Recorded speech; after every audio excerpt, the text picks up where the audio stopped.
is a rare moment of Iran-US cooperation. What is the significance of this deal and why now?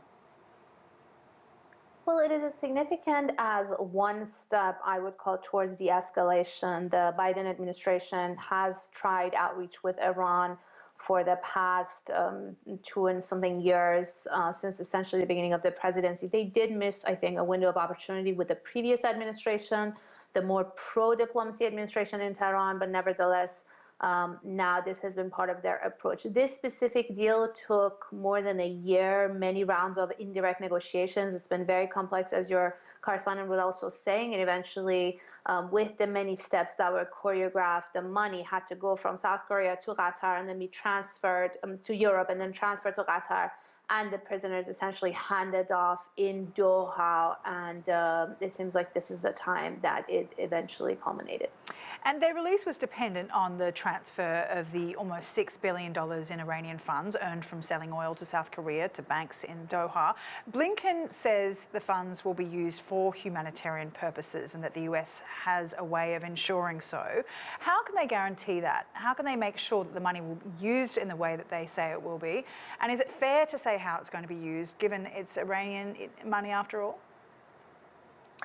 Well, this money, as it's explained, is going to be sitting in Qatari government bank accounts in Doha, in Qatar, with direct oversight from the Qatari government, a trusted, close U.S. partner, to be used for transactions strictly non-sanctionable or under already existing U.S. laws. So we have to remember, humanitarian exemptions to sanctions already exist in U.S. law. So technically, even a heavily sanctioned country should be able to use these exemptions for humanitarian transactions. What are those? Food, medicine, certain medical supplies. And so this will be an oversight. The money is not being handed over to Tehran. The money is sitting in Qatari accounts, and the Qatari government would essentially be paying for transactions that are considered humanitarian transactions and not sanctionable under U.S. law, with some U.S. government oversight through this close partner, which is Qatar.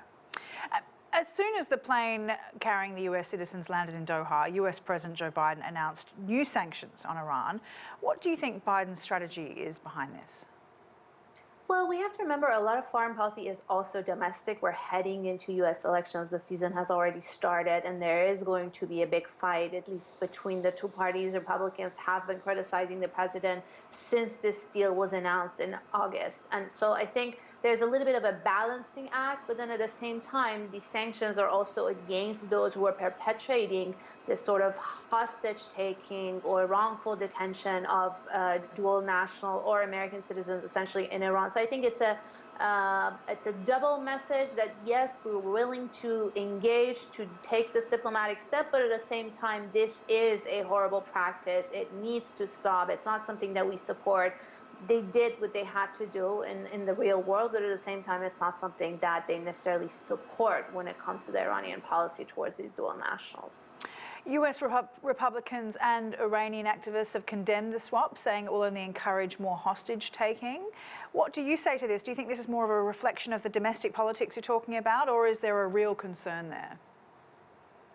I don't think these are honest debates. We saw the previous Republican President Trump also negotiate with U.S. adversaries, Russia, Iran, North Korea, some specifically for prisoner swaps. And again, there are no good deals you make with your adversary. It's all bad deals, better and worse. So I think the administration did what they had to do. Previous administrations have done similar. And as far as Iran essentially resorting to this method, they have enough reasons. The rising of tension between the two sides, the animosity, the adversary that's been running for 4 decades, that's what gives them, and it's been a practice that they've been engaged in. I don't think unfreezing of the funds as part of a goodwill gesture of the actual swap is something that's going to increase. In fact, I think this would have a decreasing effect on future potential, repeat of this act, but the increasing of tensions between the two sides is what's been encouraging this behavior. All right, journalist and political analyst Negar Mortazavi, thank you very much for your time.